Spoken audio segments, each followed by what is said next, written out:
Hello, and welcome to Leave a Light On podcast, a show that looks to tackle the everyday struggles in our everyday lives. It's time to shed some light on it. Leave a Light On podcast is not a licensed mental health service. It shouldn't be substituted for professional advice or treatment. Things discussed in this podcast are general in nature and may be of a sensitive nature. If you're struggling, please seek professional help or contact Lifeline on 13 11 14. Here's your hosts, Shane and Chev. Hey, legends. Welcome to another episode of Leave a Light On podcast. Hope you are all well. And alongside me is Shane. Yeah, as always. How's it? Oh, good, mate. Hey, you good? Big countdown to Canada. Yeah, I go overseas in a few weeks' time, so we're gonna. That's awesome. I'm really excited. It's gonna give me a nice break from this podcast. Oh, 100%. It's good. No, it's joking. good. I'll miss it. But yeah, just going for a little break and to see some new sights, which is That's always awesome. Good. I really do encourage everyone who hasn't done a bit of traveling, get out there, see the world. It's a beautiful place. Yeah, it definitely is, especially Canada. I'm a bit envious of you going to Canada. Yeah. It's going to be awesome. I can't say yet whether it's beautiful or not, but yeah. got a few of my mates that go over there snowboarding. Yeah, in Whistler. Okay, and they love it. So yeah, make sure you rug up because you'll freeze your cojones off. Yeah, I'm going to go see if there's a lot of whistling going on in Whistler. So we'll see how it goes. That's awesome. But yeah, welcome to another episode. Yeah, I'm super happy that we're making some good progress with this podcast. I'm glad that you went with happy and not excited. It's a beautiful day. I'm keen. No, we've got an awesome guest on today who's going to talk to us. So yeah, a real special one today. I mean, obviously a guy that we've known for a while now. Yep. Someone who's got a really interesting story. Yeah, definitely.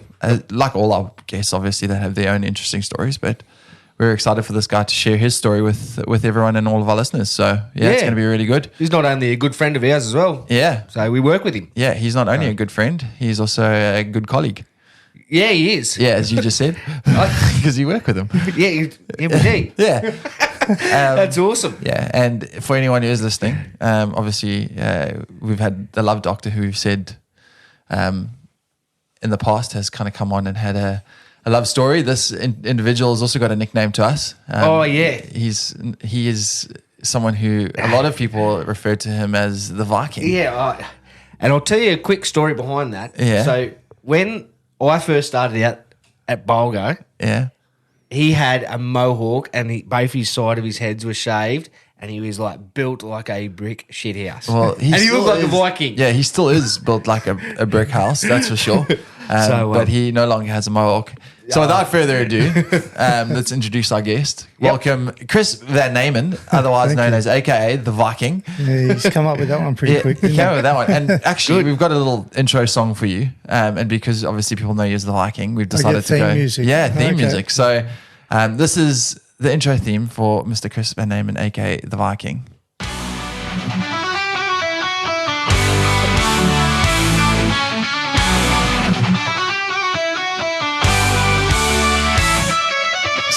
And fire, axe in hand, marching through the frozen land.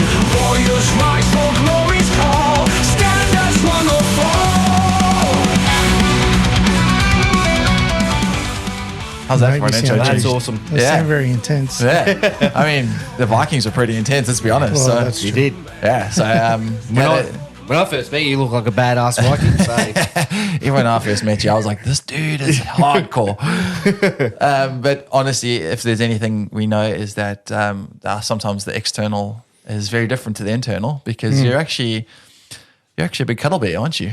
Pretty much. Yeah, you're a big teddy And bear. it was aren't a you? secret up until this point, but or I thought it was. Yeah, you're a big teddy bear, which is amazing because that's what I love about people and their judgments sometimes can be so different and so wrong. And often in the best way. So you come across this as very hard, obviously, like you said, built like a brick house individual. And we'll get into your story a little bit later in terms of how that came about. But yeah, I think some of the conversations we've had over the last couple of years, and I know Chev will agree with me, there's a lot of depth to you, Chris. Yep. And I think when people get to know you, you actually become quite a security blanket for people. because you're almost that teddy bear, but you have that very like hardcore facade about you. But people feel safe around you in the fact that they can still open up and be soft around you.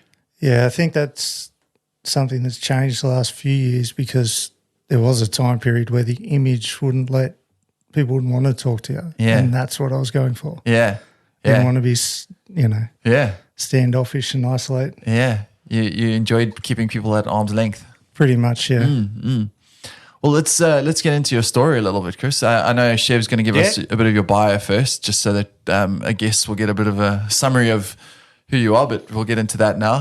Shev, do you want to give us Chris's bio? Yeah, absolutely. So, so born in 1986 in Blacktown in Sydney, which would make you 38. Yeah, thanks. Sold you down the river there. Moved up to Lake Macquarie, where you grew up and spent majority of your teenage years. And then you joined the Navy in 2004, but quickly transitioned to the Army in 2006, where you spent 12 years, 6 years as a combat engineer and 6 years as a personal trainer. Yep. You end up leaving the Army on the 27th of September or thereabouts, due to a promise you had made your wife. Yeah. Which, looking forward to hearing that. And then you end up joining the mining industry the same year later on. But unfortunately, due to mental health, your mental health would take a turn for the worst, where you started seeking like professional help up until this year, and you've started making some really, really good progress. So that's really That's thick and it. skin. Episode done. Episode done. Cool. Thanks, Shev. Good job. Let's wrap it up. Play the theme music. All right. I'll see you all next week. But Chris, let's start with you then. Tell us who you are. If someone had to come up to you and say, "Who's Chris?" What would that response be? I think I'm pretty well gauged now as being a family man. I suppose like my two girls and my wife are the three priorities, the three centers. And I think I'm well known as being that family guy. So I can attest to that completely. I know from the time I've known you, you've been very family orientated. You're always talking to me about your family, your social media. You're always spending time with them.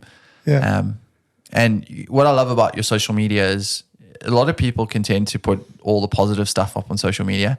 You just put your life up there, whether it's the good or the bad, and you're raw and authentic, and that's what I love about. I think most of it for us is, it's just who we are. So, and the biggest problem that we see on socials now is everybody overinflates themselves all the time. Just be you and gives a shit what anyone else thinks. Yeah, I love that. There's actually a really powerful message in that, which we'll get to later. But yeah, so tell us, what did growing up look like for you? Standard. For what I would consider anyway. Mum and dad are still together. They still live in the same house I grew up in. One younger brother. School, we'd spend a lot of time with our grandparents because they lived down the road. It wasn't until later in life I realised that we spent so much time there because my parents were working so hard to give us the life that we had. So, plenty of cousins. Until I met my wife, I thought I had a big family. Her family's friggin' huge, but that's another issue. It sounds like even from early onset, like family was a big thing for you. For me, it is, yeah. Especially with all my cousins and uncles and aunties and things. It's always been a big thing for me in particular. It's such a beautiful thing that has transitioned into your adult life, because what tends to happen sometimes is you take that for granted when you're younger. Yes. And then you come out of it and then it kind of just dissipates. But you and your family have really held on to the kind of that kind of value of family above everything. Yeah, I think even in the last couple of years it's sort of solidified even further. So it's a really big part of us. Yeah. Obviously we were talking before this, you were saying that you were you're a quiet dude as is. You don't talk to people much unless unless they come and instigate a conversation with you. But you said even before, when you were a kid, you were pretty quiet, and you used the word nerdy, which I would never have thought of I was the quiet, overweight kid with the bleach blonde hair in the corner. That's the easiest way to put it. Oh, I would never, ever have thought that. But yeah, your childhood sounds like it was stock standard when you Yeah. would think about it, like you say. Yep. In saying that, very different in the fact that your parents are still together to this day. Grandparents obviously were down the road, which is beautiful. Yep. Both sets. Both sets. Both sets of grandparents were within 2 minutes walk of each other. Oh my goodness. Very close. That's amazing.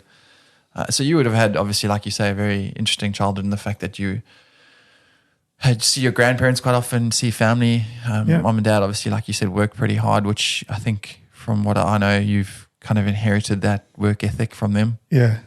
So they would be proud. They would be proud for sure. Yeah. They always tell me that actually, especially now. What were your goals when you were younger? And like when you were asked as a kid, what did you want to be? What did that look like for you? I guess as a younger kid, there wasn't really an answer. But when I sort of got into high school and middle high school, it was a soldier. That's all I wanted to be, was in the military, in the army. You weren't going to tell me black or blue that I was going to do anything different. I certainly wasn't going to be a coal miner. Yeah. So why? What was it about the army that you were so attracted to? not a clue. Wow. Couldn't tell you. It just, I guess the biggest thing when I looked into it originally was that it seemed like such an adventure. Yeah. Particularly being a combat engineer, it was such a diverse range of skill sets that you'd acquire in that job, plus the adventure of the army on top of that. So it was just all very appealing. And I was going. I wasn't being told any which way. Jeez, okay. That's quite interesting.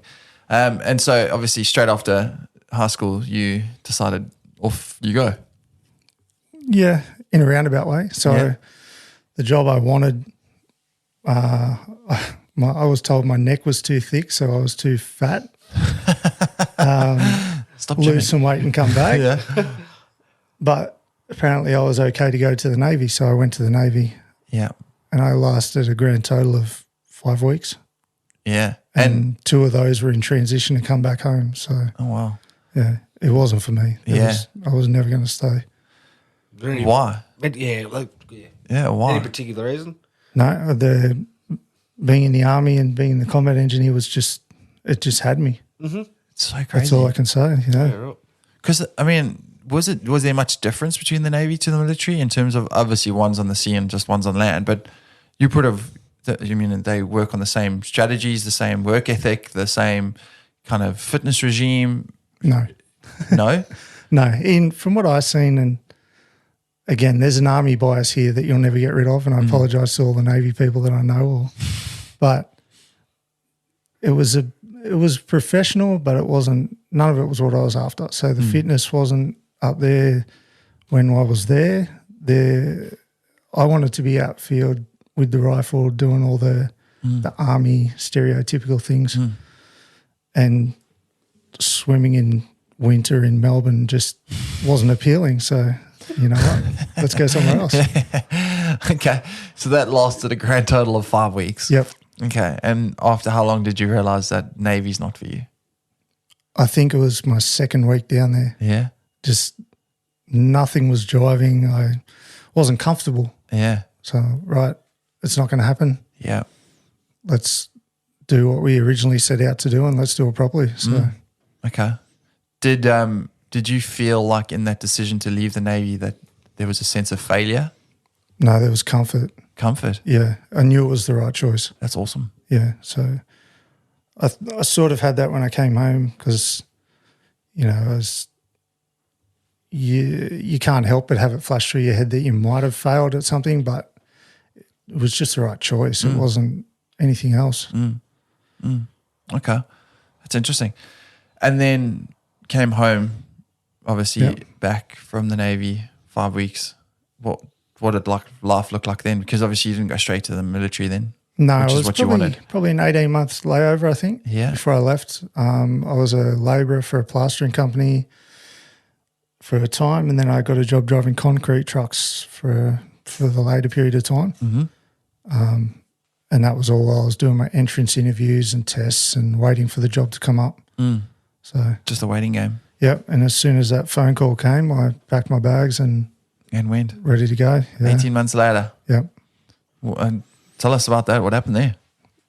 Oh, it was awesome. It Yeah. really was. It didn't feel like it a few times down there. I mean, basic training is what it is. It's not designed to be comfortable. They're turning you into a soldier essentially, so it shouldn't be comfortable. But it was what I wanted. It's exactly what I expected it to be in that particular period. And I knew it was the right choice. So, yeah. Okay. So basic training, kind of went for basic training. Then what did you do from So there? it was 12 weeks in Wagga at basic. For the last 2 weeks I was there, I went down to the mess hall and my brother was there. So unbeknownst to me, he had joined up as well. Wow. And nobody told me. I just saw him at lunch one day, which was a bit of a surprise. That'd been trippy. I was about to say that would have been It was would have been a of big surprise. Yeah, because the unfortunate bit was I was about to leave and he'd only just started. Oh, So, wow. you know, Is he still in it today? No, he was there for a time. I can't remember how many years he did, but we went on very different career paths. No, fair enough. Yep. But yeah, after that it was into Sydney for, till the end of that year. So probably 5 months I spent in Sydney doing my core specific stuff. So combat engineer specific training. And then, we were posted to Darwin at the end of 2006. And that was it. My wife and I were just off on our adventure and we'll see how we go. Yeah. I mean, your wife obviously plays a very critical part in your story. Yeah, definitely. So we'll kind of, focus on her a little bit. But let's just stay where we are now with combat engineer. Yep. What was a combat engineer for those of us who have never been to the military? Essentially, it's infantry. Basically, everybody's a rifleman at the start, But combat engineer, we get a lot of specific skill sets after that. So things like construction, demolition, clearances. There's a myriad of other skill sets you can learn in the engineers that make you specific. Anything from transport, heavy equipment operation, explosives, constructions. You can do it all, basically. There's a lot of different avenues. That's pretty cool. You got so many options. Yeah, that's right. Like you can go in and do your basic engineer course and then spear off and be a plumber or be a chippy and do a trade. Or you can go the other way and do explosives and demolition, IED search and disarmament, things like that. So, you can do anything. That's awesome. It's quite interesting because, even when you're saying that, I always thought to myself, you watch these military movies and stuff like that where they go to Iraq or whatever the case is, and they have these military bases. Vietnam. Yeah, they have these military bases that are just and you kind of just presume the guys who are going out into the field and stuff like that to do all the patrolling and stuff, they're going to set up the bases, but there's actually whole crews and things like that that will go in there. That's pretty well our guys that do all that. Yeah. So we did water purification a lot of the time. So we take creek water and make it drinkable, and that was a big part of where I found myself. What was that movie where he wasn't it in the army now? Where he was, that was his... Paulie Shaw. Yeah, Paulie Shaw, in the army now. I'm in the army. That was his job, to do the water purification. That's awesome. But that's quite crazy to think that there's literally designated units that go out there to literally just set up the bases and make it kind of livable for everyone. So when you talk about having those kind of skills, it's quite interesting. Okay, so combat engineer. Tell us a little bit about the journey through that kind of phase for you. So we did 2 years in Darwin. Mm-hmm. In that time, I spent 3 months living in Southeast Asia on a trip, doing training and that with foreign militaries. Mm-hmm. That was unreal. Darwin was, I would have stayed there. If I loved the place. It was. I guess it might have been the excitement of the start of our adventure, but it was an unreal place. Then we moved down to Canberra for another 2 years. It was more, I guess, regimented in the sense of an army side of things. It wasn't corps specific anymore, so wasn't as happy there. And then I went to a construction regiment in Sydney. So that was back to an engineer troop, and it was good. You learned a lot there because, like I say, we were doing a lot more construction tasks here and there, and I guess we got a bit more of an exposure to different skills. So, yeah. So, I mean, you speak very highly of the Army in terms of your experience in the Army, and you look fondly on your time, but there was a very different side to the Army you and I obviously were talking about. Yeah. Let's explore that a little bit more. So you obviously were entrenched in, I want to call it the kind of core traditional values of the Army. Yeah. In the fact that it was mission over everything kind of thing. Yeah. Tell us a little bit more about that. Well, I mean, I guess mission over everything is sort of, it was more of an army over everything sort of outlook. And there's a few people that wouldn't know, but there was 2 occasions that I can recall where I was told by, I guess, superiors that it would be in my benefit to walk away from my family and my partner and just commit wholeheartedly to the Army. And she was, like her and my child were a distraction at the time, which I was astounded that somebody could tell somebody else that. To my career detriment, I had it out with these individuals and told them what I really thought of them. You can't do that, apparently. But that's fine. By my morals and my ethics and my life, that was never going to happen. It wasn't even a question, and I took it as an insult that these people would even suggest that. So, yeah, because obviously the nature of the Army is you say yes sir when someone says how high, or you jump and someone says how high, yes sir. There's no talk back. There's no you don't really have your own vision for what you want. It's you follow the instructions you're given and no questions asked. And I think, like you say, for a lot of people, if it goes against your values, you depends what your values are, I suppose. yeah. But majority of people, by the sounds of it, said yes.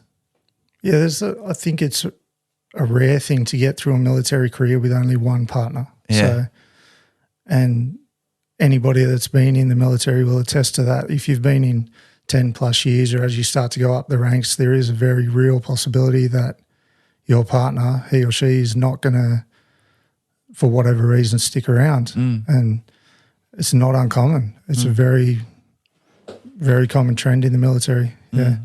Yeah, you've got to dedicate a lot of your life. And I mean, kudos to anyone who is obviously in that position where you do dedicate a lot of your life to the military, because it's an incredible commitment that you are making. It's the other side too, Shane, where the partners, they have to be unique.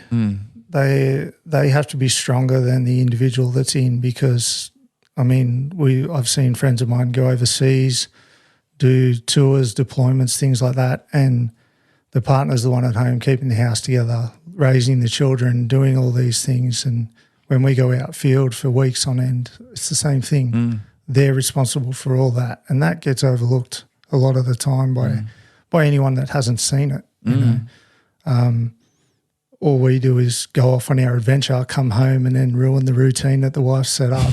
So Essentially, they're the man of the house. they're the everything. They are the everything of the house. They are the mate. house. Yeah, that's right. Yeah. I mean, it's such a beautiful concept that you speak about, obviously, because you and your partner have been together for 21 years. 21 nearly. years. Yeah, 21 which years. in today's day and age is so rare.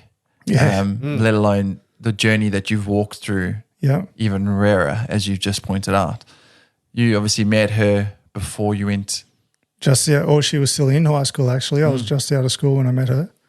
And then, she told me when I was at basic training that we were going to have a baby. So just before I left to go to Darwin, mind you, before everyone starts making stuff up, we did get weekend visits because I was in Sydney. She was only up at Newcastle. So we saw each other all the time, which was lucky for 5 months there.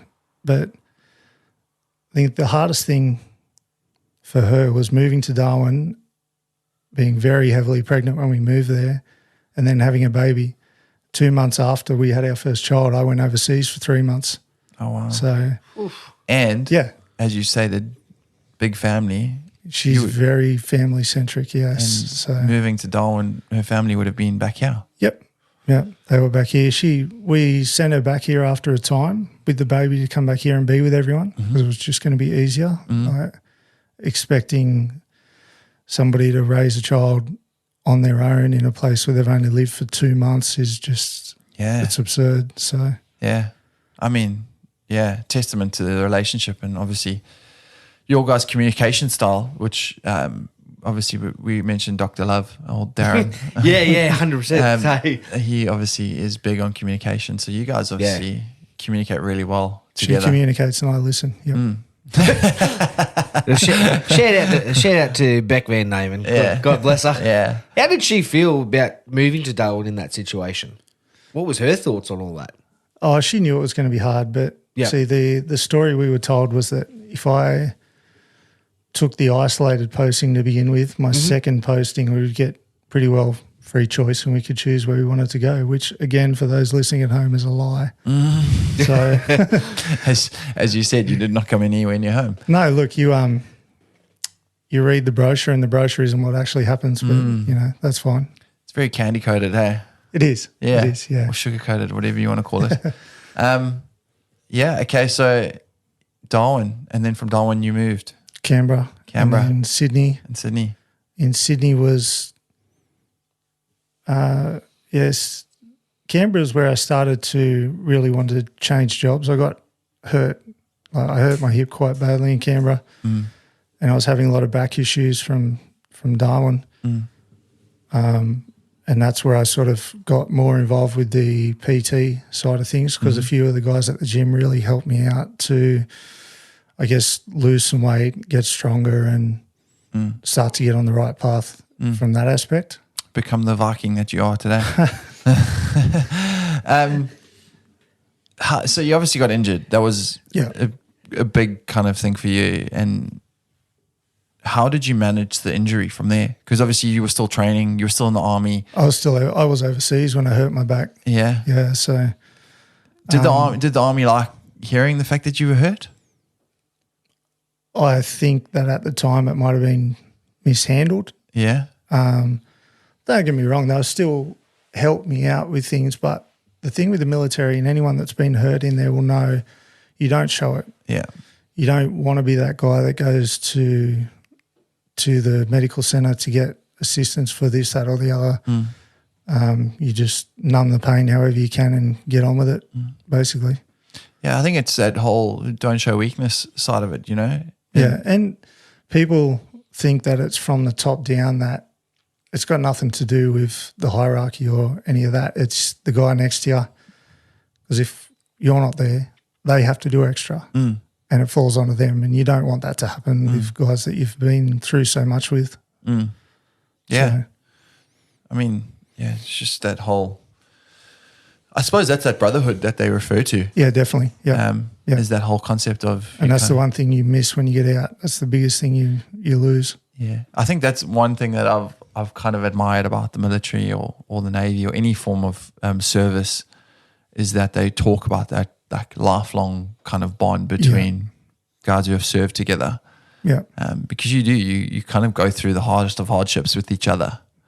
Oh, it's everything. So me and a few of my friends came home from basic training one day and they came to my house where my parents are, and we were getting ready to go out on the town.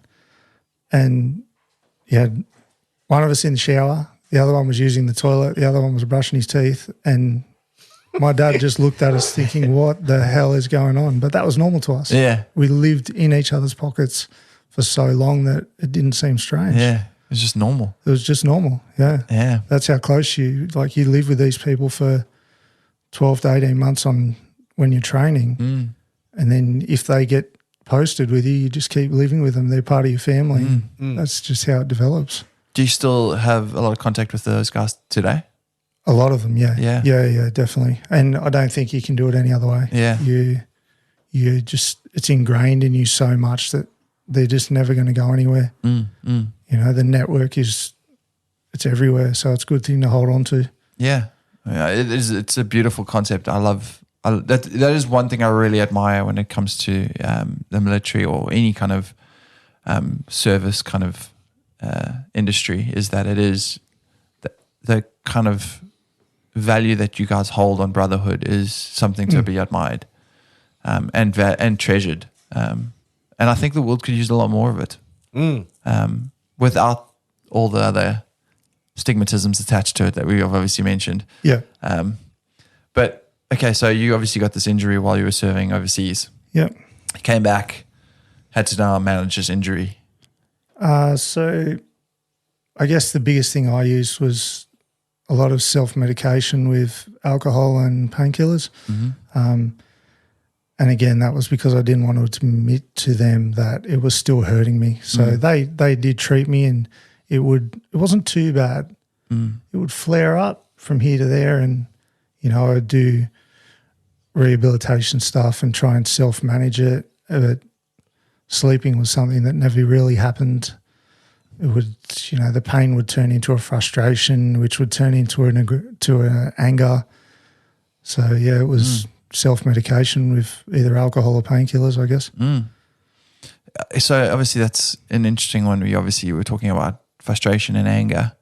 That was something that obviously grew quite substantially during your time in the military. Yeah.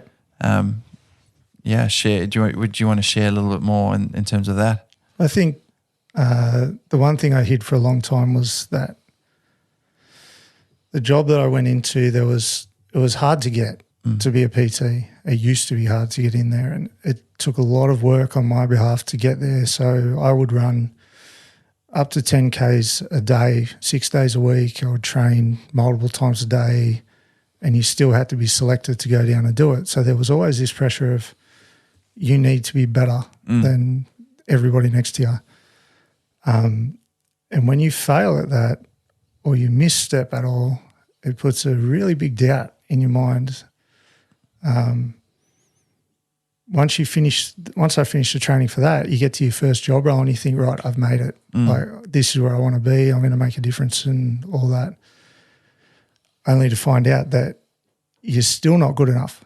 Have instructors hiding around corners and taking over your lessons and telling you that you're not aggressive enough, you're not good enough, you're this, you're that. When you start listening to these people and falling into that trap, it turns you into a whole nother person. And that's exactly what happened. So I changed completely from the person that everybody knew, from the person my wife met, is gone. I was this whole nother man, which I thought was good. He was an asshole, essentially. It's the only way to describe it. I think the first time it really hit me, I was 3 days out from a competition, and my wife, I said to her, I kept pushing the point, asking what's wrong. She said, you don't want to know. I kept pushing, and then she said, I hate the person you've become. So how did that feel, hearing that? Oh, that broke me. Yeah, that really did. But I needed to be told it. I wasn't listening to anyone. I wasn't seeing it myself. I was just in my own little bubble. I suppose, like you say, the army is a very critical place. Yeah. You get critiqued on everything you do, everything you say, from the basic of basics of doing a push-up, not doing it correctly. Yeah, it's funny you say that. That was one of my biggest roles. But yeah, it's a very critical place. I think the biggest issue they had was that there was a lot of the people, I won't say all of, because I had some really good superiors and some really amazing mentors in there, but there were the other ones that you were met with criticism and aggression, but there was no direction after it. It was just essentially, you're not good enough. That was rubbish. Be better. Okay, well, what do you want? What do you want to see from me? You know? Be all that you can be. Viking. No, be all what they want you to be. Fair enough. There was just, like you say, there was just that critical nature that they would just give you, but there was no correction in that. Yeah. And it ended up, the funny thing was that they turned me, I fit the mold. I played their game. I turned into what they wanted me to turn into. And then they left. They got posted. the new group that came in, I was too aggressive for them. That's not how they wanted to do it. So now I'm stuck in limbo where they want me to go back to this person, but I'm too far gone now. I can't change my ways. This is who I am. You can deal with it, like it or lump it. This is me. And that wasn't getting me anywhere either. So I was sort of didn't know which way to turn. So you're dealing with obviously the fact that you're still struggling with your injuries. You were dealing with the fact that then your self-medication wasn't really working because you were telling me that it was just increasing. Yeah, definitely. To a point where it wasn't even becoming manageable. No. For me to be drinking a carton of beer a night or a bottle of spirits a night is absurd. Yeah. It's absurd for anybody. Yeah. But at the time, it was what I was doing. It was what you needed to cope. Yeah. Well, it's what I needed to numb everything. Yeah. And switch it off even for however brief a period. Yeah. And then obviously it would come out in aggressive spells is what you were saying. Definitely. Yeah. And these were all obviously sparked by the fact that you were feeling anxious. Yeah, in any situation. In any situation. Yeah. So the anxiety level would then spark the aggressive tendencies to come out because you obviously felt threatened. It's because I didn't know how to deal with it. Yeah. I refused to face it. So I perceive it as, I guess, sort of a weakness which would turn into a frustration, and then frustration turns into anger, and here we are, you know. It's quite interesting because, obviously one of the things we had with a previous guest, we were talking about anxiety, and every person has anxiety. Yeah. It's natural and we wouldn't be alive if we didn't have it because it's what protects us. So you dealing with anxiety, you have two kind of responses to that. You have fight or flight, and your response was fight. Even though I can't, Yeah, but it was always fight because that's what you're trained to do. Yeah. You were trained to fight. Yep. And so, like you say, before the military, you were the most passive. I would fight. You would fight. But then the military came and they kind of redirected, rechanneled, reprogrammed you to be a fighter. And so it was now, okay, well, the aggressiveness came out. Yep. And you found these just in normal everyday circumstances, not only in the military. Oh, ridiculous things in cafes, in pubs, it'd manifest. And I guess my wife is unreal in identifying when I'm at that point and I need to leave. My kids can do it now too, which I guess that's something I'm ashamed of to a point because they started to perceive that as normal where, it's okay, which is a big motivator in me getting my help now and changing who I am now because I don't want my kids to think that it's normal to have those aggressive outbursts and be on edge when you're out in public, and it's not. It's not comfortable. It's not normal for anybody. Well, when did you first realize that it was becoming a problem? I was at the War Memorial. It was probably the biggest one I've had where it's in the gift shop of all places. People kept walking in and looking at the things and being close to me, and it just started to trigger you. Yeah, and my wife and the kids found me around the corner standing there just looking out in the room, not knowing what to do. Yeah. You're like, what the? Right, we need to go and, we need to talk about this with somebody. So, it's it was a weird thing. Yeah, it was right. a very weird thing to have happen because you just, you can't act like that. You can't be like that around. I was in a gift shop and all I wanted to do was just start punching holes in people because they were in my space. Yeah. It was absurd. And so what did that trigger for you? What did that start? It more started me looking at myself. I mean, I spoke to a civilian psychologist. That's podcast dog. Sorry. And, she was a lovely lady. She tried her best to help me out. We didn't really jive all that well because she wanted to talk about breathing exercises and muscle relaxant, which is fine. It has its place. Yep. But it wasn't what I needed. So, we did a bit here and there and we sort of parted ways, and I did what I always did and just shoved it deep down inside there and left it. So And carried on with life. Yeah. And then obviously left the military from there. yeah, Yeah. yeah. You mentioned the fact that the reason for leaving the military was something your wife had said to you, or promised that you had made your wife. It's a promise I'd made to my wife, that when our girls got to a point where they were schooling, it was really important for me to not move them around because we'd move every 2 years. So it's not – you want to give your kids the best chance you can at succeeding and having a good, stable lifestyle, and that was, I guess, a line that I drew in the sand with her, that we just weren't going to do that. We were going to give our kids the best shot we could. So it was time for me to, I guess, put that part of my life behind me and move on. Originally, I decided to join the police force after that. Went to the mines for 12 months to do a traineeship so that I had some backing, so that I had somewhere to go after the police, or should the police not work out, whatever the case may be. And during that time there, we had a good, really deep conversation between my wife and I where she expressed her feelings of how that wasn't a good idea for me to go to the police force, and that wasn't a place that was going to suit a person like me. And it made a whole lot of sense. So, and it did, I can't knock her for it. I'm thankful she said it. I'm grateful that she brought it up. Yep. Because I really think it would have been another misstep in my journey, and it wouldn't have led me down a conducive path to getting better. I mean, it's incredible that you guys could have that conversation and you be so understanding in it. I suppose, like you say, you were in a position where you were kind of investigating your triggers at the time. And so when you had the conversation And about ignoring. Yeah, and ignoring.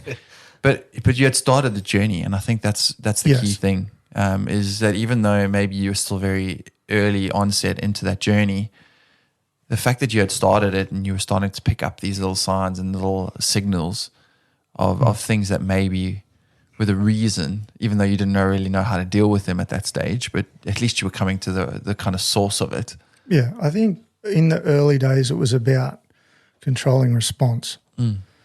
So if I'd feel my muscles start to tighten, my heart would start to race, any of these signs would start to occur, be like, right, I need to deal with this. I wasn't dealing with the situation, I was dealing with my response to it and learning to control that side of things. That was my biggest thing. And that's as far as I took it. Once I learned to control myself to whatever degree, because it never always worked, that was it. That was good enough. We'll shelve treatment for, I'm good, I'm fine. Not the case. Yeah. So You said it all kind of came to a head, huh? It did. It come to a head probably 12 months ago, I think, where I was in the circumstance, and you guys know what that was, and it's not something I'll talk about, but it came to a situation where my body started to react in the old ways. Being a civilian now in the normal world, you can't respond like that. That's a response that'll get you some shiny silver bracelets. So my body wanted one thing, my mind wanted another, and I ended up just shutting down essentially into just a mess, just an emotional, physical mess of a person. So, and I still didn't understand what happened. It wasn't until a friend of mine explained it to me that, my body wanted one thing, my head wanted another. I didn't know how to process the information that was going on, so my body just freaked out. It was like a what's the word I'm looking for? Malfunction, hey? Yeah. It was just a big sensory overload, and you didn't know what to do, so you just shut down and start again. So what did you do? Self-medicated. Yeah. Pretty well. I just started drinking again, and this was, I think that lasted for about only a week or 2 weeks. It was a very short period because I've got people around me now that, unbeknownst to me at the time, but I had people around me that had contacts. So I've got a new doctor that I've been speaking to for 8 or 9 months now. And since the very first visit, it's been just altering. It's changed the way I see, I guess, my conditions, my mannerisms, my mental health from the start, you know, and it was astounding how quickly this individual's turned me around. Do you think that it's this particular doctor that you're seeing now, do you think they're telling you anything new, or do you think it's just the space you're in now, you're ready to kind of maybe take in more? You have more capacity to take in? Both. Yeah. I think there isn't my wife will disagree with this, I suppose, but there's an emotional maturity now, a bit more so. But it's also this doctor is tailored to veterans and first responders, so he knows how to deal with more people that have come from a lifestyle that I have. And he speaks to you in such a way. He's very direct. He doesn't sugarcoat anything. He doesn't fluff around with it. He'll just, this is why, this is what you're dealing with, this is what your emotions are happening, and this is why you don't understand it. So, yeah, it's so good. I mean, it's the fact that you can even. I think that the greatest thing about it is that you didn't just give up after the first time seeing someone. Yeah, you've persisted to a point now where you found someone that fits you, and I think that's also key. Is that the first person, anyone who might be going through something, you might go sit with a psychologist or a therapist or counselor, whoever. That person might not necessarily be the right fit for you. no. But that's not a sign to give up. It doesn't mean that there's not something out there. There's not, you know, there's not, oh, I can't be helped. This person didn't help me. I'm gone. I'm a lost cause. Yeah. That's not the case. Yeah. I think, you know, there's nothing wrong with seeing multiple people to try and find that fit, that piece to your puzzle that's going to make everything happen. So, and it's not just one. You know, between family, the doctors, physical exercise, all these things come together, and it's a whole package that helps you get on the right path. It's not just, right, this is that one magic pill, this is going to fix everything. That's not a thing. You know, and even now because I take CBD oil now, that has been remarkable for helping me sleep and sort of calming down all the different thoughts that might be going on in my head. But it's not that magic pill. It's a method. It's an assistance. It's one tool. It's one tool in the toolbox to help me get on the right track. So my hat goes off to you, to be honest with you, being a veteran and all that sort of stuff, and actually seeking the help. So congratulations to you for actually reaching out. So seriously, because I know a lot of people that don't do that. So good on you for reaching out and seeking the help. I hope my hope for you, maybe Chris, if I can say this, is that I hope you realize how proud you can be of the journey that you have walked, because you're a very humble guy. You don't like the spotlight on you. No. You don't like people to acknowledge you necessarily when you do something. You're happy to just do stuff in the background. But I feel like you need to really own your journey in this and be like, shit, I've done really well. I've done an incredible job. I'm so proud of me for what I've walked through. And in that, I own my journey, is what you're saying. And when people ask you about it, to be really like happy and outspoken about the journey you've walked, and not shy away from, the fact that you've had all these struggles. Yeah. Because it's like we said right in the beginning of the podcast, you're probably one of the most authentic, humble, genuine, like down to earth people we know. Absolutely. And it, to hear your story and to still see all the things you've had to walk through, and like I'm blown away when I hear your story about how you've had to go through. I would have never thought there was an aggressive bone in your body. And to hear the work that you've had to do to get through all of that to where you are now. Like I am incredibly proud of the person you are. Thank you. So I can only imagine like the people that have walked the journey, like your wife. I can only imagine how proud she is of you. And your daughters, who I know you obviously, like you say, you do a lot of it for them. All of it is for the three of them. Yeah. Like, I mean, the career aspect of me is gone now. It's, I don't want to chase lofty heights of anything. I'm doing what I'm doing. It's about being a better husband and a better father. That's all it boils down to. You know, if I can do those two things, then I'll be a happy man. Well, I mean, ask anyone that's, you know, kind of been on their deathbed and said if there's one thing they could do differently, what would it do? And all of them said the same thing. It was more time with family and loved ones. Yeah.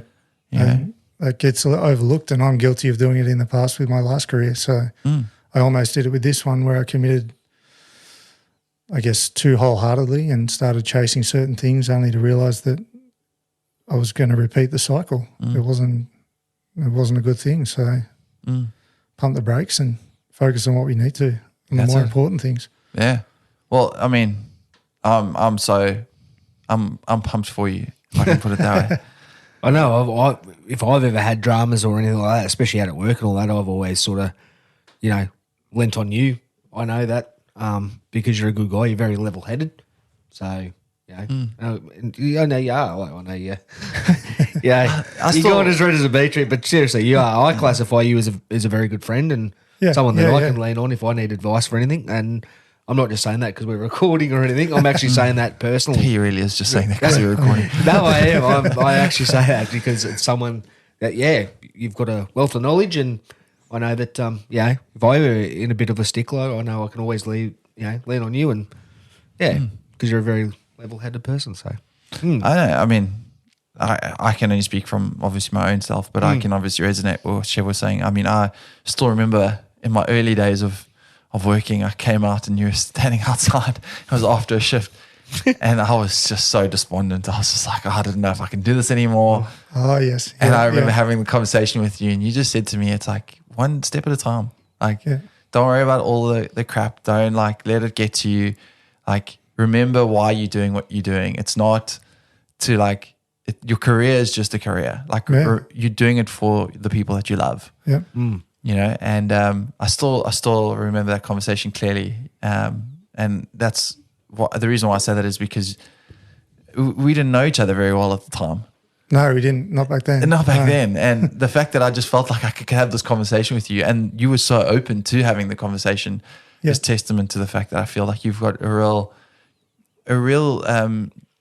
what's the word I'm looking for? There's an ease about you to just have a conversation and feel open enough to feel that security of having that conversation with you, where I didn't feel like what I was saying to you was going to be judged in a way that was going to get me in trouble or anything like that. But you were just so easy and authentic and just humble about it. So thank you.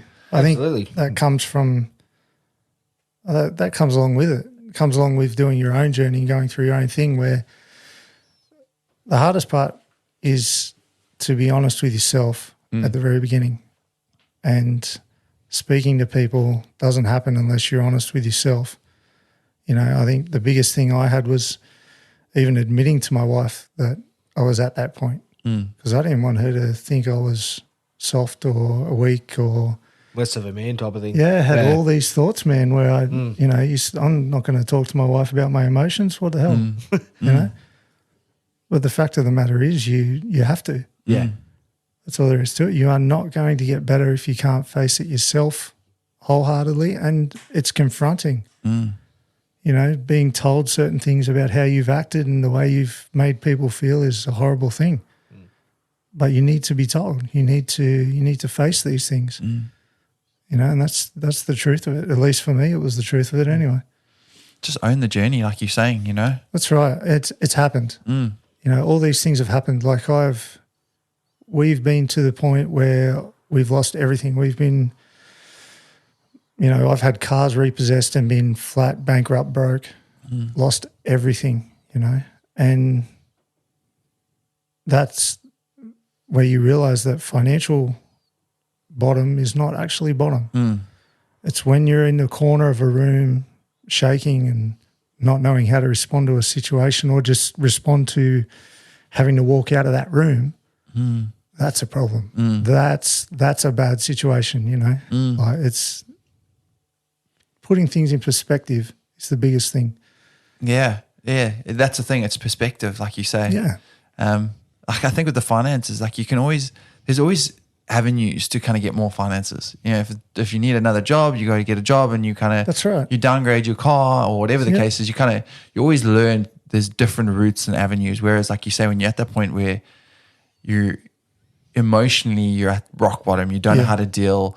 You just physically you're feeling rock bottom. It's just like, well, there's no other avenue to get out other than being like, I've got to pull myself out of this. Yeah, I need help. Yeah, I need and help. Admitting that and saying that at the very initial stages, man, that's hard. That's a hard thing. Well, I take my hat off to you because that's an incredible journey. What does life look like now for you? We're just getting around. It's, our 2 kids, my wife, we bought the caravan of our dreams, and, every single chance we get, we load up and we're gone. Yeah. Yeah. And Enjoying the little things. yeah, just going anywhere. Yeah. Not anywhere typical, just we'll point somewhere random on a map and we're gone, or, we're enjoying our life. We're not apologizing for any of it, because where we came from to now having all the toys, and, we have a house and all these things, and our girls are, working and very successfully, I might add, and I'm proud of that. I don't have any other words to put to that. My wife and I will sit out the back of the house quite often having a drink at the end of a week, and you know how long these bloody weeks are. Oh yeah, we do. But we just look at our house and everything, and you sit there and you can't help but think to yourself, look where we've come from and look where we are now.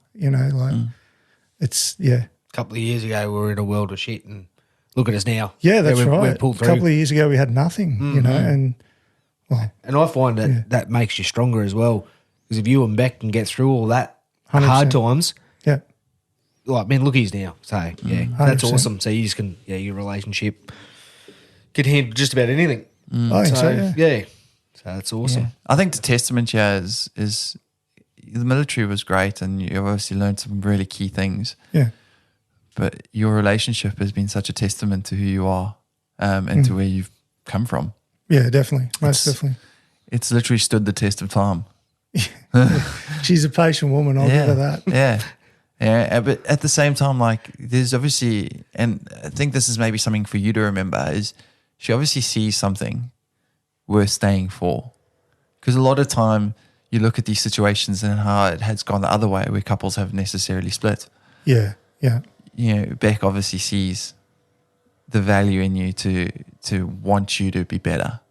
And I think that's something that, if I were you, I'd be holding on to that Oh, most definitely. so tightly. Yeah. So congratulations. Well, thank you. I'm very proud of it. Yeah. I think we both are. Yeah. Because like you say, you see people now, that young people in particular, that one minor disagreement and that's it, righto. We'll part ways and see you later. And, 21 years straight out of school through everything we've been through is, it's a massive achievement. Beautiful. It's a beautiful journey. I can't wait to get you on in like 20 years' time and hear the story about how you are the grandparents that are living 2 minutes away. Say those words, sure, you make Beck upset, that's for sure. I think it's a beautiful journey and a beautiful story. So thank you so much, Chris, for sharing. No, thank you for asking me. It's been great. So Really appreciate it. I just hope we can, reach out and touch other veterans like yourself. That hopefully they're listening, and they get the courage to speak up too. So. Yeah, it's a hard thing to come out into the normal world as we classify it, and you're not ready for it. You think you are, but it's a bit of a shock. Yeah, yep. yeah, maybe let's end off with this, Chris. What's the one bit of advice you want to leave to our listeners I think who maybe are in a similar situation or going through something similar, or maybe just resonate with your story? I think the biggest thing is that as hard as it's going to be, you need to be ready to face it, but you also need to remember you're not facing it alone, and you have people you can ask for help. There's people everywhere that, on the outside might look not approachable, and like you can't open up to these people, or you might have close family or friends or anybody, but speaking to someone and starting that initial journey, as scary as it might be, that's the biggest key. Don't hide things down I'm not saying don't tell everybody and be an open book, not at all. But find that person, find that comfortable person that you know you can trust and has your best interests at heart, and have that chat, have that conversation. I mean, that's beautiful. I think there's nothing more I need to add into that. That was great. I love that. And I think people will resonate with that for sure. So thank you so much for sharing your journey. I'm going to leave you with one thing from our side. He's got his soundboard again. He's got the soundboard again. He loves that thing. Come on, the Viking.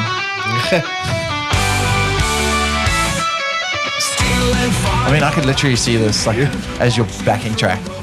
As you're walking into work every day. So you can set that up. No, Chris, thank you so much, obviously. Yeah. Thank you. Again, that was awesome. Gotta give it to you. Yeah. No, thank you so much for sharing your journey with us and for sharing your story.